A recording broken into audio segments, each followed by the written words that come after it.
They had spent the war in a world of privilege, fine headquarters, good food, the deference owed to men of their exalted rank.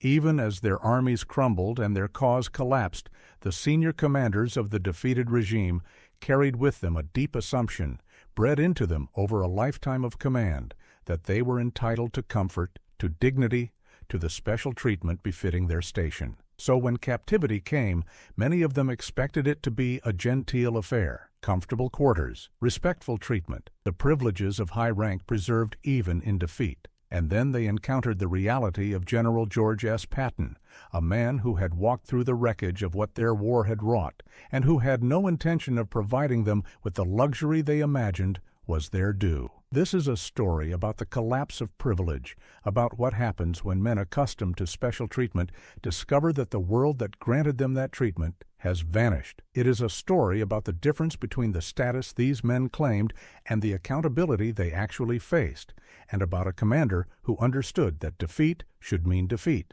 not a comfortable retirement for those who had directed a catastrophe. And it centers on Patton in the final reckoning of the war in Europe, confronting the wounded pride and shattered expectations of a defeated military elite. To understand the expectations of these German generals, you have to understand the world they came from, the world of the senior military caste. These were men who had risen to the highest ranks of their profession, who had commanded vast armies, who had been treated throughout their careers as figures of immense importance. They had grown accustomed to a life of privilege and deference, to being surrounded by the trappings of their status, to having their every need attended to by subordinates. This was the natural order of their world, and they had lived in it so long that they could scarcely imagine any other. Rank, to them, conferred not just authority, but entitlement, the right to comfort and respect, as a matter of course. This sense of entitlement was deeply ingrained, and it did not simply vanish when the war was lost. Even in defeat, even as prisoners,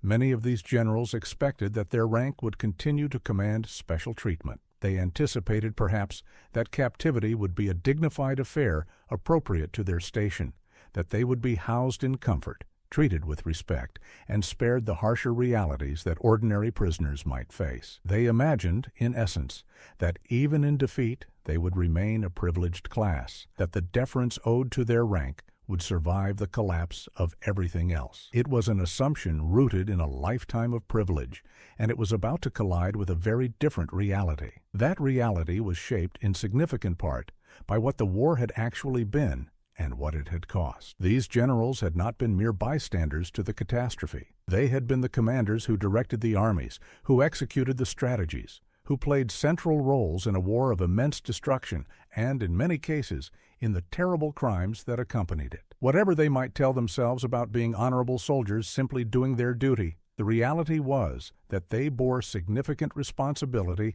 for the suffering and devastation that the war had unleashed, and the commanders who now held them captive, men like Patton, who had seen the wreckage and the horror with their own eyes, were not inclined to forget this. Now, we should be honest about what we are describing, because the treatment of captured German commanders at the end of the war was a real and complex matter, governed by policies and shaped by many considerations. What follows is a dramatized retelling, grounded in the documented reality of how the defeated military elite were regarded and in everything we know about Patton's character and his attitude toward the men who had directed the enemy's war effort. The specific scenario is recreated to illuminate a real and important truth, but the underlying reality, the collision between the generals' expectations of privilege and the accountability they actually faced, is entirely genuine. So picture the situation in the spirit of this story. Captured German generals, accustomed to privilege, expecting their captivity to preserve the comforts and deference of their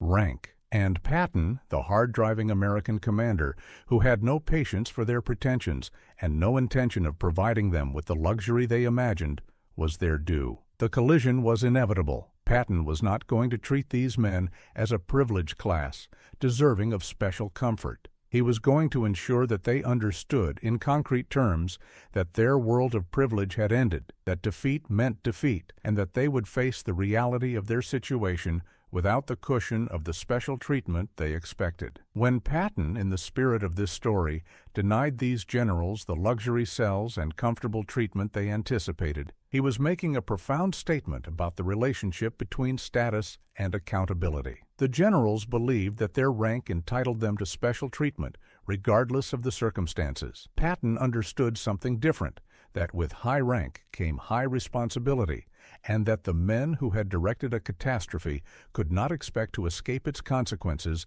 by appealing to their status. Their rank, in his view, did not exempt them from accountability. If anything, it increased their responsibility, because they had been the ones in command, the ones who had made the decisions, the ones who bore the greatest share of the blame for what their war had wrought. There is a deep justice in this principle, the principle that responsibility scales with authority. The higher a person's rank, the greater their power, the more they are responsible for the consequences of how that power is used. The German generals had enjoyed the privileges of high rank throughout their careers, but privilege and responsibility are two sides of the same coin. If you accept the benefits of high command, you must also accept the accountability that comes with it. The generals wanted the privileges without the accountability, the comfort of their rank without the consequences of their decisions. Patton's denial of their expected luxury was a refusal to allow this separation, an insistence that those who had wielded great power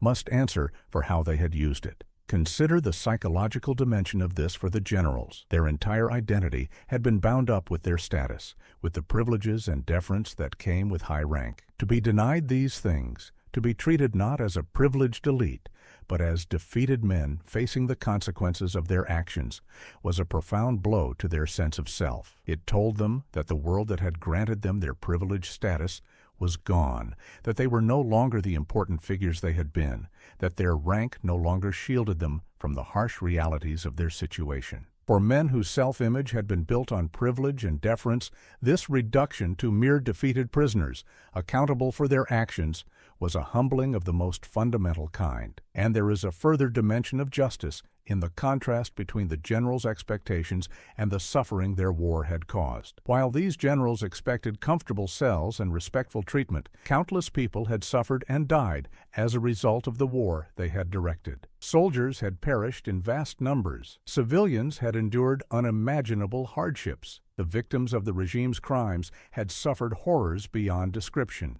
Against this backdrop, the general's expectation of luxury and comfort in captivity appears not just presumptuous, but obscene. Patton's denial of their expected privileges was, in a sense, a recognition of this disproportion, a refusal to grant comfort to those who had presided over so much suffering. It is worth reflecting on the broader principle of accountability for those in positions of leadership, because it extends far beyond the specific circumstances of the war. Throughout history, those in power have often sought to escape accountability for their actions, to claim that their status places them above the consequences that ordinary people face. And one of the most important principles of justice is the insistence that this is not so, that those in positions of leadership must be held accountable for how they exercise their power, that high rank confers no immunity from responsibility. Patton's treatment of the defeated generals was an expression of this principle, a demonstration that even the highest-ranking individuals must face the consequences of their actions. There is also an important lesson here about the nature of true dignity and how it differs from mere privilege. The generals equated dignity with privilege, with the comforts and deference that came with their rank. But true dignity is not a matter of luxury or special treatment. It is a matter of character, of how one conducts oneself, of taking responsibility for one's actions. The generals, in clinging to their expectation of privilege, revealed a shallow understanding of dignity. Real dignity in defeat would have meant facing the consequences of their actions with honesty and accepting responsibility for what they had done. The privilege they craved was not dignity at all, but its counterfeit, and Patton's refusal to provide it was, in a way, an invitation to discover what genuine dignity might actually require. Consider the contrast between Patton and the generals he held. Patton, for all his own flaws and complexities, understood that defeat carried consequences, that responsibility came with command,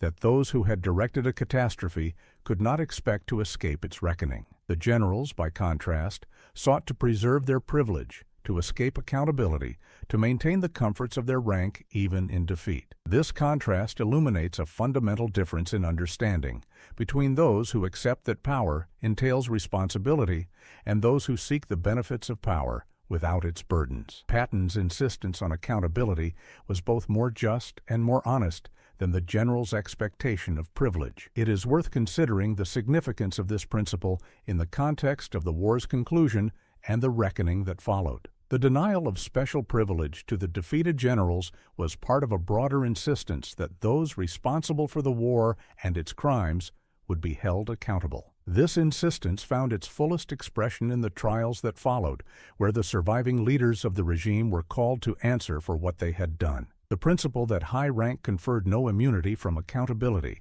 that those who had directed the catastrophe must face its consequences, was central to how the victorious powers chose to bring the war to a close. Patton's treatment of the generals was a small but telling expression of this larger principle of accountability. There is a powerful lesson here that resonates far beyond the specific circumstances of the war, a lesson about the importance of holding the powerful accountable. We have a deep intuition that those who wield great power should answer for how they use it, that high status should not be a shield against the consequences of one's actions. The denial of privilege to the defeated generals satisfies this intuition, affirming that even the highest-ranking individuals are subject to accountability. That power entails responsibility, and that those who direct great events must answer for the consequences. It is a principle essential to any just order, the principle that no one, however exalted their rank, is above accountability. What makes this story resonate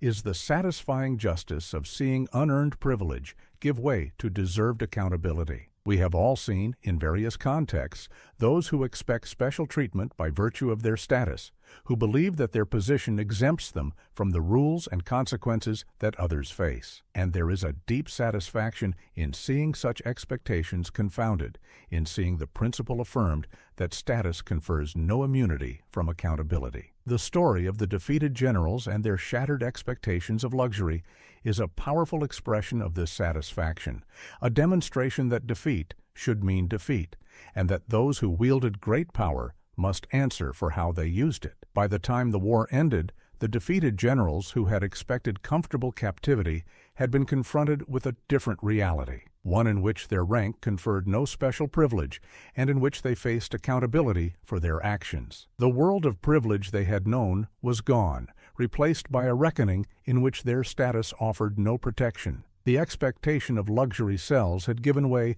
to the reality of defeat and accountability, a fitting conclusion for men who had directed a catastrophe and then expected to escape its consequences by appealing to their rank. So remember the defeated generals, accustomed to privilege, expecting their captivity to preserve the comforts and deference of their rank. And the commander who had other plans. Remember that with high rank comes high responsibility, that those who wield great power must answer for how they use it, and that status confers no immunity from accountability. Remember that true dignity lies not in privilege, but in taking responsibility for one's actions. And remember the enduring principle at the heart of it all, that defeat should mean defeat, that the powerful must be held accountable, and that no one, however exalted their rank, should be allowed to escape the consequences of the catastrophes they have caused by appealing to a privilege they have long since forfeited.